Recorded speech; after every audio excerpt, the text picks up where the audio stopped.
మా భార్య డయాలసిస్తో 2 కిడ్నీలు పాడాయి. డయాలసిస్తో చాలా ఇబ్బంది పడేది. కిడ్నీ ట్రాన్స్ప్లాంట్ ఆపరేషన్ అనేది చేయడం జరిగిందండి. ఆపరేషన్ విజయవంతమైంది. నమస్తే అండి, నా పేరు సుధాకర్, మా భార్య పేరు ఊర్మిళ. మాది డాక్టర్ బిఆర్ అంబేద్కర్ కోనసీమ జిల్లా మలికిపురం మండలం చింతలమూరు గ్రామం. మా భార్య డయాలసిస్తో 2 కిడ్నీలు పాడాయి. డయాలసిస్తో చాలా ఇబ్బంది పడేది. మాకు అపోలో హాస్పిటల్ గురించి తెలిసింది. అపోలో హాస్పిటల్లో తెలిసినప్పుడు మేము కాకినాడ అపోలో హాస్పిటల్కి వచ్చినప్పుడు డాక్టర్ అనిల్ కుమార్ గారి ద్వారా మేము ట్రీట్మెంట్ తీసుకోవడం జరిగిందండి. డయాలసిస్ చేయించుకుంటూ ఉండేవాళ్ళం, వారానికి 2 సార్లు, అలాగే 3 సార్లు.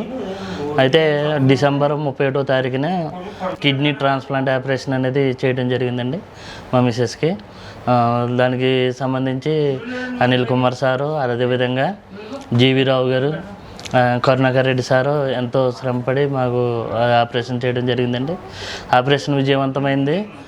ఇప్పుడు అక్కడ ఆపరేషన్ అయిన తర్వాత నుంచి కూడా హాస్పిటల్ సిబ్బంది ప్రతి ఒక్కరు కూడా చాలా బాగా మమ్మల్ని ట్రీట్ చేశారండి. అదేవిధంగా ఇక్కడ ఉన్నటువంటి హాస్పిటల్ ఫెసిలిటీస్ కూడా చాలా బాగున్నాయి. Thank you GV Rao sir and Karunakar Reddy sir and Anil Kumar sir and Apollo hospital Kakinada staff.